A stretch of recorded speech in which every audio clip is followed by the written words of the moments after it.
There is a silence that lives in stone.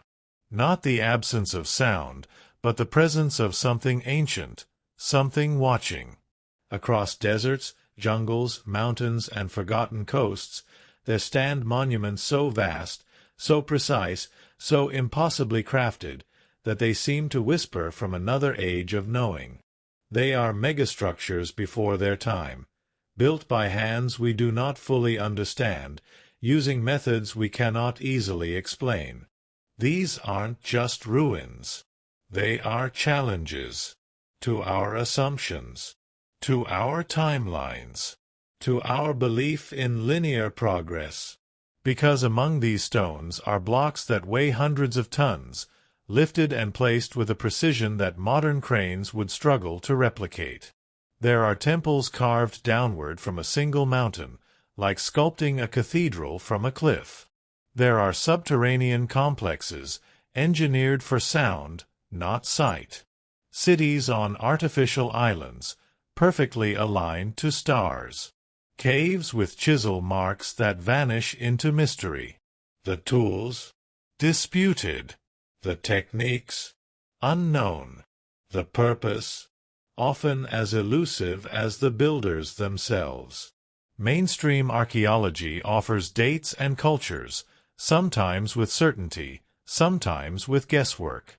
But even within accepted frameworks, there are outliers, structures that defy explanation, that appear too advanced, too early, or simply too massive for the civilizations to which they are credited. And yet, here they are, standing in the sunlight of distant hills, resting beneath jungle vines, hidden beneath the dust of collapsed empires. They endure, patient, unmoved, waiting for us to look again. This series is not about conspiracy. It is about awe, about wonder, about asking, with honesty, how did they do this? And perhaps, who were they, really? Because every stone tells a story, some louder than others, and some, the truly great ones, still speak without words. In the fertile Bekaa Valley of Lebanon, surrounded by mountains and olive trees, sits a platform of stone so vast, so heavy, and so precisely placed that even after 2,000 years it defies full explanation. This is Baalbek, once known as Heliopolis, the city of the sun. But long before the Romans carved their colossal temples atop its base, something older was at work, something more mysterious. Baalbek's lower platform contains some of the largest worked stones on Earth. 3 of them, known collectively as the trilithon, weigh an estimated 800 to 1,200 tons each. They rest side by side, elevated above ground, set so tightly together that not even a blade of grass can slip between them. They're not just heavy, they are massive, each the size of a subway car, and placed over 6 meters above ground level. And then, not far from the platform, lies a stone even larger, the stone of the pregnant woman, weighing over 1,000 tons, still resting in its quarry. Later discoveries revealed even larger stones buried below it, suggesting the possibility of even grander intentions. How were these blocks moved? Mainstream theories suggest wooden rollers, levers, and vast labor forces. And perhaps, with enough people, it was possible. But questions remain, not just about the lifting, but the precision, the alignment, the seamless integration of massive blocks with no binding material, no concrete, and no margin for error. What's most intriguing is this. The megalithic platform at Baalbek appears to predate the Roman structures built atop it. The Romans, brilliant engineers in their own right, used the foundation but did not build it. This raises a quiet, persistent question. Who did? There are no definitive records of the original builders. No inscriptions naming kings or gods. Just stones, enormous, deliberate, and silent. Some believe they were part of a pre-Roman temple complex, built by Phoenicians or earlier Levantine cultures. Others point further back, to a time before recorded history, when oral traditions and cosmic alignments guided architecture. In the end, Baalbek is less a monument than a message carved in weight, in silence, in stone so large it outlasts empires. Standing before the trilithon, one cannot help but feel small, not just in size, but in certainty. Because sometimes the earth itself seems to whisper, "You do not yet know everything."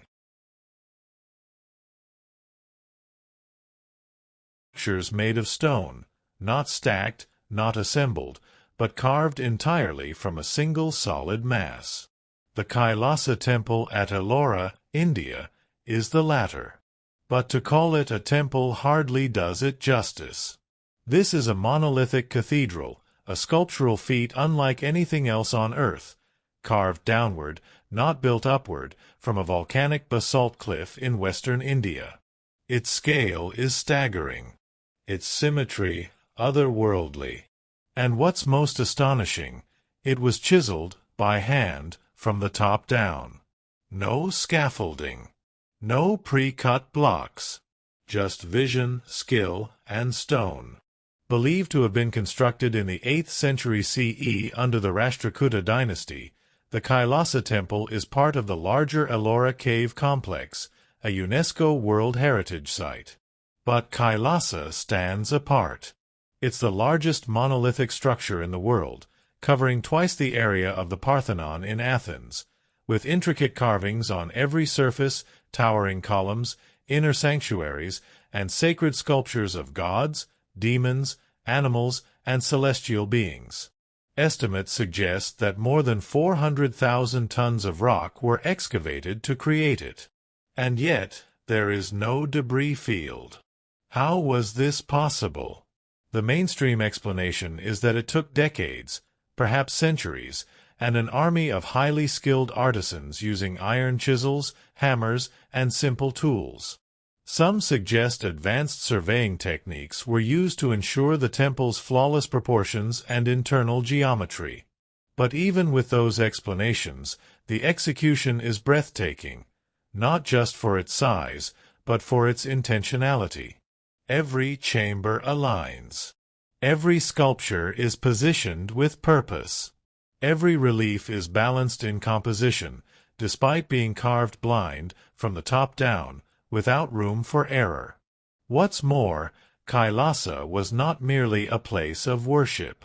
It was a cosmic diagram, a three-dimensional mandala meant to represent Mount Kailash, the mythic home of Lord Shiva. It was a space not just to pray, but to experience the divine, to step into a physical model of the universe itself. And all of this, every column, every corridor, every swirling deity, was cut by hand from a mountain.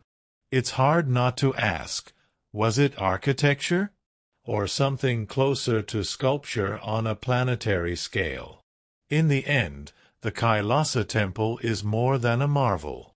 It is a reminder of what humans can do when guided not by speed or utility, but by devotion, by vision, by patience that spans generations.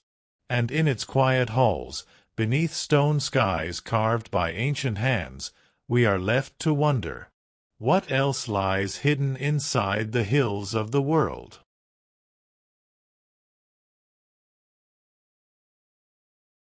They rise from the desert like giants, remembering something the rest of us forgot. 3 pyramids, perfectly aligned, timeless, unyielding. The Great Pyramids of Giza, monuments so familiar that we often forget how deeply mysterious they remain. The largest, the Great Pyramid of Khufu, was built over 4,500 years ago, and for nearly 4 millennia, it remained the tallest man-made structure on Earth. Even now, in the age of satellites and supercomputers, its construction inspires a mix of awe, admiration, and quiet disbelief. Each of its over 2.3 million limestone blocks weighs between 2 and 80 tons. The base spans 13 acres, yet is level within less than an inch. The sides align almost perfectly with the cardinal directions, an achievement of staggering precision. And inside, hidden within its mass, lie chambers, shafts, and alignments that seem less like architecture and more like an equation written in stone. How was it built? The conventional view speaks of massive labor forces, skilled workers, not slaves, using copper tools, sleds, levers, and genius-level organization. It's a reasonable theory. But it doesn't answer everything. Not the alignment to true north. Not the cooling effect of internal air shafts. Not the fact that some stones appear to have been set with laser-like precision. And certainly not the question of why. Why build such a colossal structure? For a tomb? Perhaps. But no mummy was ever found inside the Great Pyramid. Its interior is strangely sparse. No inscriptions, no decorations, no treasures. Just geometry. Angles. Resonance. Silence. And then there's the astronomy. The pyramids mirror the layout of Orion's belt, a celestial correlation echoed in myths across ancient cultures. The shafts inside the Great Pyramid align with specific stars as they appeared in Egypt's ancient skies. This wasn't just construction. It was cosmic calibration. Whether viewed as tombs, temples, observatories, or machines of forgotten function, the Great Pyramids remain the benchmark of ancient engineering. Not because we know how they were built, but because we still don't fully understand. They remind us of something crucial, that the ancients were not primitive. They were precise, intentional, and perhaps, in some ways, ahead of us in ways we're only beginning to rediscover. In their silent symmetry, the pyramids still hum with mystery. And if you stand before them at dusk, as the last light hits the limestone and the desert grows quiet, you might feel it. A presence. A question. A riddle written in stone. High above the Andean city of Cusco, perched on a hill where the air thins and the sky feels just within reach, there lies a fortress of such impossible craftsmanship that even time has struggled to wear it down. This is Sacsayhuamán, a citadel of stone so tightly fitted, it seems to defy both nature and logic. The walls are made of megalithic limestone blocks, some weighing over 100 tons, cut and shaped like giant puzzle pieces. No mortar, no adhesive, and no room for even a blade of grass between them. They curve and angle with purpose, fitting together in a pattern that is both mathematically mesmerizing and structurally perfect. How perfect! Sacsayhuamán has survived centuries of powerful earthquakes that have flattened colonial buildings in Cusco just below. When Spanish conquerors came, they tried to dismantle the site to reuse the stone. They could move the smaller blocks, but the massive ones? Unmovable. They remain exactly where the original builders placed them. Who those builders were is still a matter of debate. Most attribute the site to the Inca Empire, known for their extraordinary masonry skills. And certainly, the Incas used Sacsayhuamán. It was a ceremonial and military complex, the head of the Puma-shaped city of Cusco. But even Inca oral traditions speak of the walls as having been built by an earlier race of giants, or ancestors with forgotten knowledge. The construction method remains unclear. How were these stones, some taller than a person and broader than a car, quarried, shaped, transported over uneven terrain, and set with such precision? Even with modern tools, replicating the feat would be a formidable challenge. And yet, the result is not just functional. It is artistic. The zigzagging walls, the animal shapes encoded in the layout, the orientation toward the solstice sun. Everything about Sacsayhuamán suggests intentionality, a fusion of engineering and spirituality, of strength and grace. Today, most of the original complex is gone. What remains are the bones of something grander, a memory in stone, still echoing through the thin mountain air. And as you stand before its towering walls, the stones don't just impress. They stare back, as if asking, "Have you truly grasped what we were capable of?" Or perhaps reminding us that the earth itself can be shaped, not just by power, but by understanding. Just beyond the edge of what we once thought was civilization, there lies a place that should not exist, at least, not according to the story we've long told ourselves about human history. This is Göbekli Tepe, a site so ancient, so advanced, that it quietly rewrote our understanding of where we come from. Dated to around 9600 BCE, Göbekli Tepe is over 11,000 years old. More than 7,000 years older than Stonehenge, and older than the wheel, metal tools, and the domestication of animals. Before agriculture, before cities, before history had names. And yet, here, we find megalithic stone circles, up to 20 tons each, carved with precise reliefs of animals: foxes, serpents, vultures, wild boar. Some stand nearly 20 feet tall, arranged in a pattern suggesting ritual, alignment, and intention. It's been called the world's first temple, though we don't truly know what it was. There are no burials, no houses, no evidence of daily life. Just enormous stones arranged in circles, as if the builders gathered for something larger than survival. Something sacred. What's most revolutionary is this: Göbekli Tepe challenges the long-held idea that religion arose after farming and settled life. Instead, it suggests the opposite, that humans first gathered to build, to worship, to connect with the divine, and only later began farming to support that ritual life. In other words, perhaps belief created civilization, not the other way around. But how did hunter-gatherers create such a structure?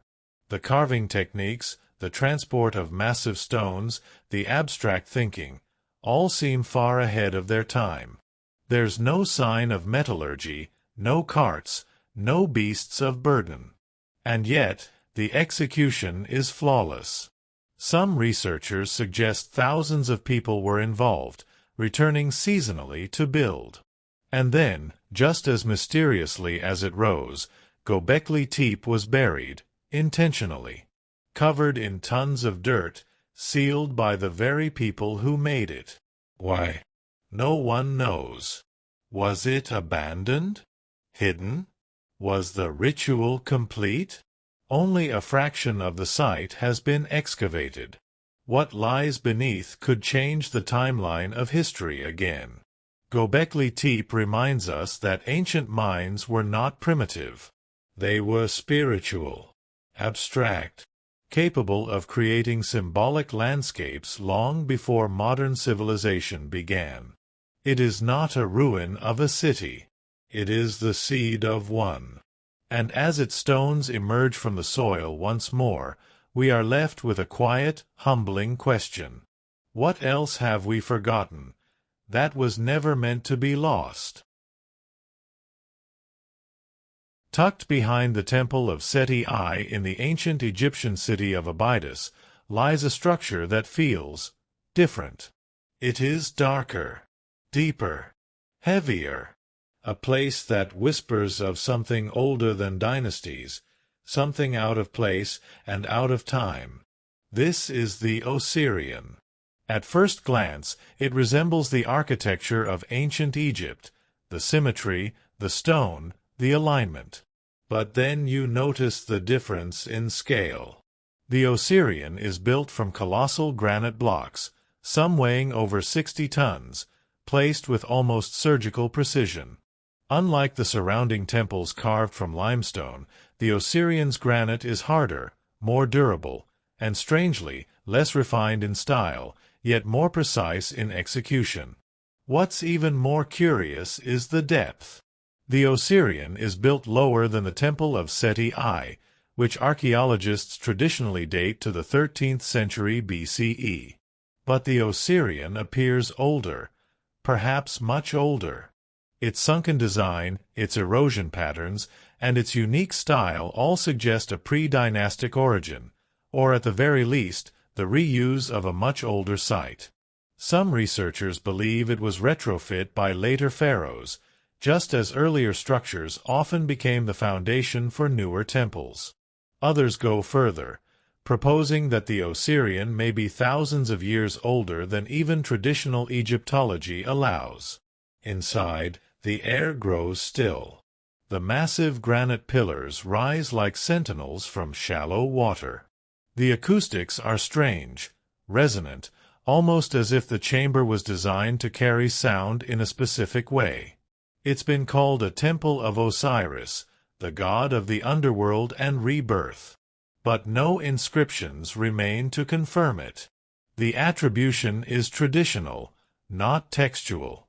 What we do have is silence, and stone, and a structure that feels as if it was not built for worship, but for something else. Something energetic, something functional. A chamber of vibration? A place of ritual resonance? Or simply a feat of lost architecture meant to outlast even memory? We don't know. And perhaps that's the point. The Osireion is a reminder that not everything in history fits into the timeline we've constructed. Some things emerge from beneath, not just literally, but conceptually, challenging what we thought we knew. Not every mystery comes with a clear explanation. Some simply invite us to look deeper. And in the dark, echoing halls of the Osireion, that invitation is still open. Far out in the Pacific Ocean, on the quiet shores of Pohnpei, lies a place whispered about by islanders for generations, a city of stone that rises from the sea, constructed not on land, but across a web of canals. A city of islands built by hand. This is Nan Madol, the Venice of the Pacific, and one of the most mysterious megalithic sites on Earth. Sprawling across over 90 artificial islets, Nan Madol is made from massive basalt columns, volcanic stones, many weighing several tons, stacked in crisscrossing formations known as columnar jointing. These logs of rock were carefully moved across open ocean, lifted into place, and used to build temples, tombs, and ceremonial platforms.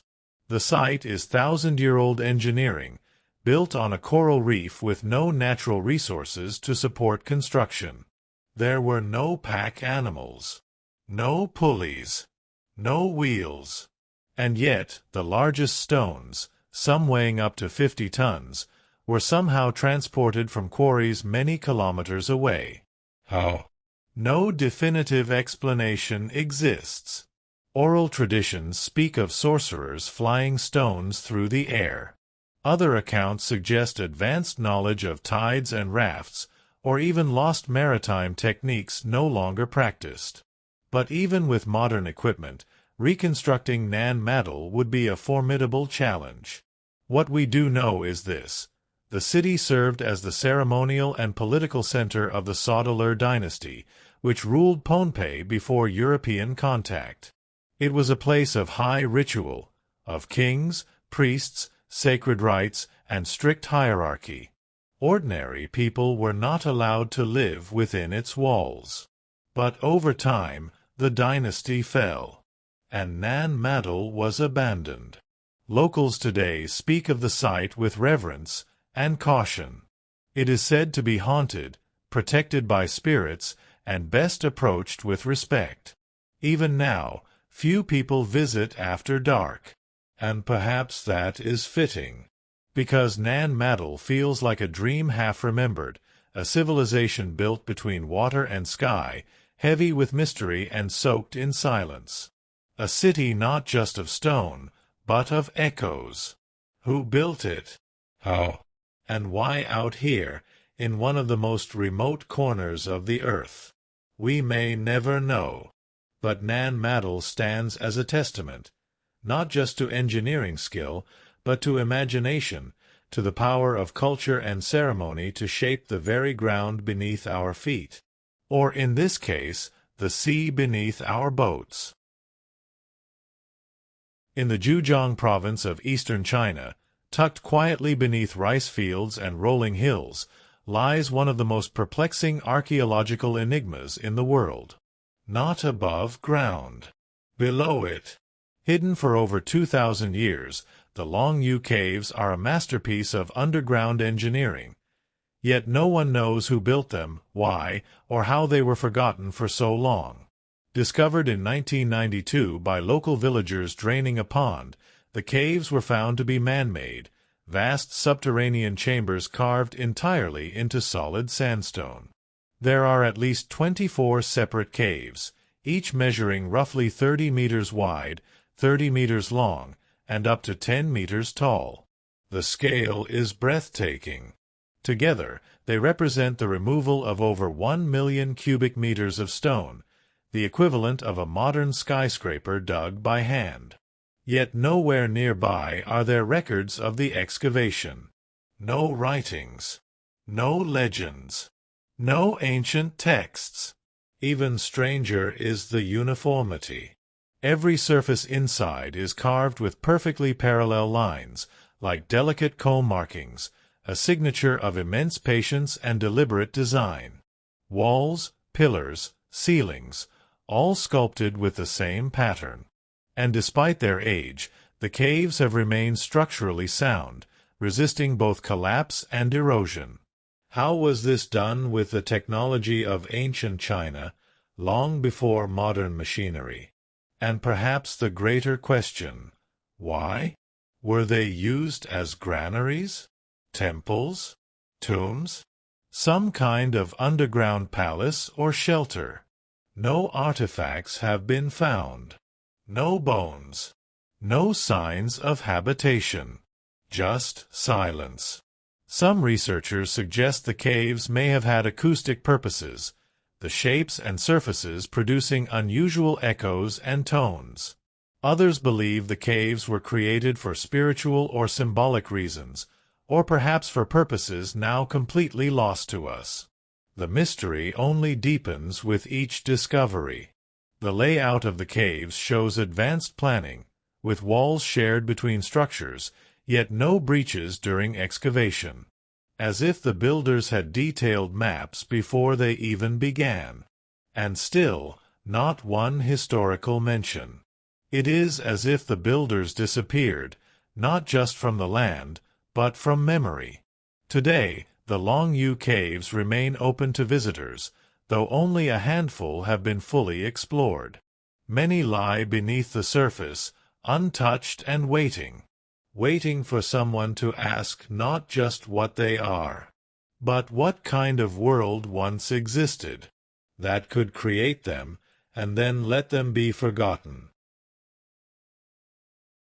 High in the Bolivian Andes, near the shores of Lake Titicaca, lie the shattered remains of a place that seems less like a ruin and more like the remnants of a disassembled machine. This is Puma Punku, an ancient stone complex so precise in its construction, it continues to confound researchers, engineers, and curious minds alike. What makes Puma Punku extraordinary isn't its size, it's the geometry. Here, massive blocks of andesite and red sandstone, some weighing up to 130 tons, lie scattered across the plateau. But look closer, and you'll find something astonishing. Machine-like finishes, perfectly flat surfaces, and edges so sharp they appear laser-cut. Interlocking stones shaped like giant H's, notched and grooved with such consistency that they look like modular pieces from a high-tech puzzle. Some of the most iconic stones feature drilled holes, right angles, and beveled channels, carved into one of the hardest stones on Earth. These aren't random carvings. They follow patterns, suggesting prefabrication, planning, and an understanding of advanced stoneworking that seems out of sync with conventional timelines. Mainstream archaeology dates Puma Punku to around 500 CE as part of the larger Tiwanaku civilization. But the precision, and the fact that some of the stones appear to have been part of a far older, now destroyed foundation, has led to ongoing debate. How were these stones cut, moved, and assembled at such altitude, with no metal tools and no wheel?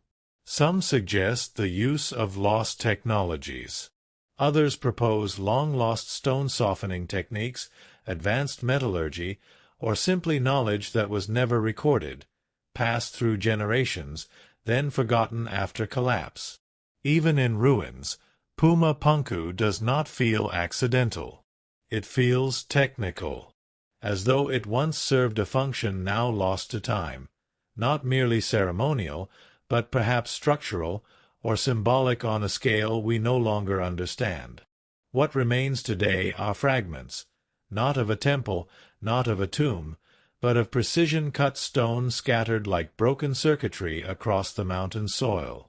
The people who built Puma Punku left no writing, no explanation, just patterns, shapes, ratios, a whisper in stone, saying, "We understood something you've forgotten." And in that quiet, wind-swept place, among the broken corners of impossibly crafted blocks, you begin to sense that the mystery of Puma Punku isn't just how it was built. It's what we once knew, and what we've since let go. Beneath the sunlit island of Malta, hidden under layers of limestone and silence, there lies a chambered labyrinth unlike anything else in the ancient world. It is not a tomb. It is not a cave. It is something else. This is the Hypogeum of Hal Saflieni, a subterranean sanctuary carved more than 5,000 years ago, with precision, purpose, and an atmosphere thick with mystery. Discovered by accident in 1902 during construction work, the Hypogeum revealed itself gradually, a 3-level underground structure made entirely by hand, with tools no more advanced than stone and antler. It features interconnected chambers, carved pillars, corbelled ceilings, altars, stairways, and niches that seem almost architectural in their fluid design. But what truly sets the Hypogeum apart is not just its shape. It is its sound. In one chamber, the oracle room, certain frequencies resonate in a way that seems engineered. A male voice speaking at around 110 Hz causes the room to vibrate with harmonic overtones, affecting not only the ears but the entire body. The effect is physical, disorienting, immersive, even trance-inducing. Modern researchers have tested the acoustics and found that the chamber was designed, intentionally or intuitively, to amplify certain frequencies. Some believe it was used for ritual chanting, altered states of consciousness, or even sonic healing. Others suggest the resonance was spiritual, meant to bring humans into harmony with the earth or cosmos. And then there's the bones. Thousands of human remains were once found inside, now mostly relocated. But notably, many belong to people with elongated skulls, not deformed by binding, but naturally shaped. This has sparked decades of speculation, ranging from population genetics to fringe theories about lost lineages. The builders of the Hypogeum left no written language, no known cultural descendants. But they left behind a space that seems less like a structure and more like a device, for sound, for ceremony, for connecting with something unseen. It predates Stonehenge and the pyramids. It exists beneath the homes of a modern city. And still, it pulses with energy, not just as a relic of the past, but as a question. What did they hear when they spoke into the stone? And what, if anything, spoke back? In the heart of the Mediterranean, where the sea winds kiss sun-bleached stone, the islands of Malta and Gozo hold a secret. One older than Egypt, older than Stonehenge, older than nearly anything we've ever built. Scattered across these islands are structures that challenge everything we thought we knew about the beginnings of monumental architecture. They are known simply as the megalithic temples of Malta, and they're some of the oldest freestanding stone buildings on Earth, dating back as far as 3600 BCE. Temples like Hagar Kim, Najdra, Tarxian, and Gantija, whose name literally means giant's tower, are built from massive limestone blocks, some weighing more than 20 tons, arranged in complex, interlocking cloverleaf-shaped designs.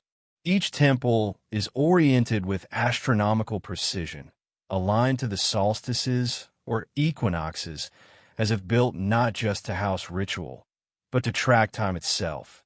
What's astonishing is the sophistication.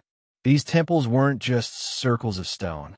They had doorways with lintels, altars, decorated spirals, and even oracle holes, tiny apertures designed to carry sound or light between chambers. And this was thousands of years before metal tools were in wide use. Even more mysterious is what we don't find. No evidence of war, no fortifications, no centralized ruling class or vast labor force. Just highly organized construction, driven not by conquest, but by cosmology and ceremony. Some archaeologists believe the temples were places of fertility rituals connected to a goddess cult. Others suggest they were observatories or sacred spaces for death and rebirth ceremonies, cycles reflected in both solar alignment and subterranean burial chambers found nearby. And then, quite suddenly, it stopped. Around 2500 BCE, the temple-building culture of Malta vanished.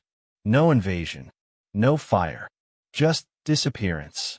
The islands were later resettled, but the knowledge, the methods, the meanings were never passed down. What remains are the stones, quiet, grounded, weathered by time, but still whispering to the stars. When you walk through the soft, golden light of a Maltese afternoon and pass through one of these ancient doorways, you aren't just visiting a ruin. You're entering a worldview, one that saw the earth and sky as sacred partners, one that built not just for shelter, but for cosmic harmony. And in their silence, these temples still align, with light, with shadow, with something eternal. In the deep valleys of southern Jordan, where sandstone cliffs glow pink beneath the desert sun, lies a city so breathtaking, it seems as if the mountain itself decided to become architecture. This is Petra, the legendary Rose City, carved not built, hidden not lost, and eternal in ways we're still trying to understand. Long before the Roman roads reached it, before the Western world knew its name, Petra was the cultural and commercial heart of the Nabatean kingdom. These were nomadic people turned master builders, whose knowledge of trade, stonework, and water engineering allowed them to sculpt a metropolis directly into canyon walls. The most iconic structure, the treasury, or Al-Khazna, is a towering facade nearly 40 meters tall, carved with incredible precision straight into a vertical cliff. Its Corinthian columns, thrones, and statues seem impossibly detailed for stone that crumbles beneath a fingertip. But Petra is much more than a facade. The city stretches across dozens of square kilometers, with tombs, temples, altars, dwellings, and hidden chambers, all connected by pathways and aqueducts that once flowed with life. The Nabateans didn't just carve, they engineered. They harnessed desert rain, channeling it through cisterns and underground channels with a level of hydraulic mastery rarely seen in the ancient world. And then there's the symbolism. Many of Petra's most sacred structures align with the sun and stars, illuminating key chambers only on solstices and equinoxes.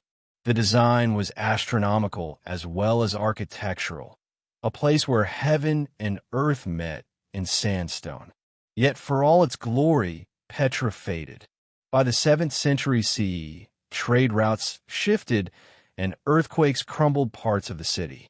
It became a memory, known only to local Bedouins, who guarded its secrets for centuries until its rediscovery by the West in the 1800s. Today, Petra feels like a dream you walk into. You approach it through a narrow gorge called the Sick, with the towering canyon walls nearly touch above your head. And then, as the light bends and the passage opens, the treasury appears, suddenly, quietly, as if it had always been there, waiting. Petra isn't just a monument. It's a testament to patience, to vision, to the idea that architecture is not something added to nature, but something drawn from it. Is stone given form, and silence made sacred. In the heart of the Cambodian jungle, where the roots of towering fig trees strangle crumbling stone and birdsong echoes through ancient courtyards, lies a city so vast, so complex, and so deeply symbolic that it seems like a physical map of the cosmos itself. This is Angkor, and at its center stands Angkor Wat, the crown jewel of one of the greatest engineering feats of the ancient world. Built in the early 12th century by King Sacsayhuamán II, Angkor Wat was dedicated to Vishnu, the preserver of the universe. But it was more than a temple. It was a mandala of stone, a symbolic microcosm of Hindu cosmology, with moats representing the oceans, galleries as mountain ranges, and the central tower rising as Mount Meru, the mythical axis of all existence.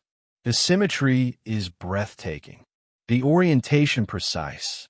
The alignment with the solstices and equinoxes is no accident.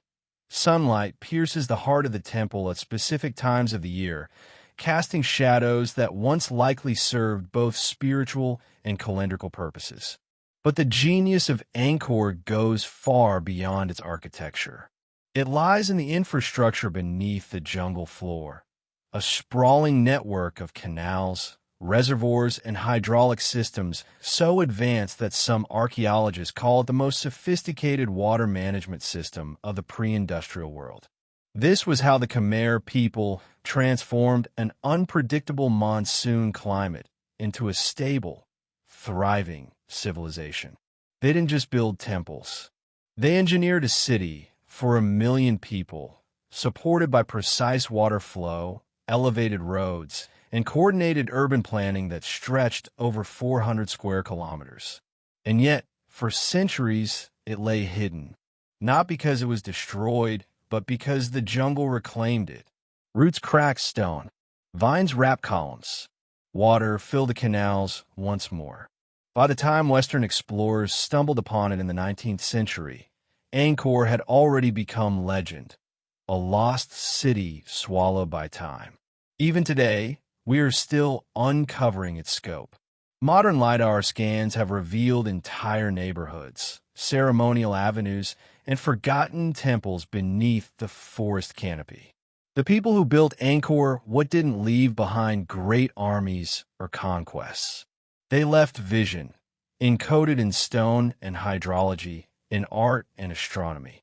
They built not to dominate, but to reflect the universe as they saw it. And perhaps that is why Angkor endures, not just in stone, but in spirit, because it reminds us that civilization at its peak doesn't just expand outward. It builds inward, toward meaning, toward balance, toward the divine. When we look at the towering temples, the impossible stones, the forgotten cities carved into mountains and buried beneath jungles, one question quietly lingers beneath them all. Who were the builders, really? Not just the names on tablets or the kings carved into reliefs, but the minds behind the measurements, the hands that laid each stone with precision. The hearts that believed enough in the sky, in the sun, in spirit, to build for eternity. Across time and geography, from the Andes to Anatolia, we see the same patterns emerge. Triangular flag structures aligned with celestial events. Triangular flag megaliths cut and moved with unknown techniques. Triangular flag temples that echo with resonance, designed to shape not just space but sound. Triangular flag cities hidden beneath soil and myth, rediscovered only when the earth allowed it. These builders lived before blueprints, before machines, before writing in many cases. And yet they achieved a level of sophistication, harmony, and vision that continues to humble even our modern world. So who were they? Mainstream archaeology offers cultures, dynasties, and timelines, and often those are true. But within those frameworks, there are anomalies, sites that don't quite fit, structures that seem older than the people we credit for them, lost layers of knowledge, mathematical, acoustic, astronomical, hidden beneath myth and erosion. And maybe the question isn't just who they were, but what they knew, what they remembered, what they saw in the stars and felt in the earth that moved them to shape stone as if it were a sacred language. The deeper we look, the more we realize. These sites weren't built to impress us. They were built to communicate with the cosmos, to preserve balance, to echo the rhythms of nature itself. And maybe, just maybe, they were built to last long enough for us to find them again and remember something buried, not just in the ground, but in ourselves. Because in the end, these aren't just ruins. They are invitations to wonder, to listen, to begin asking the right questions again.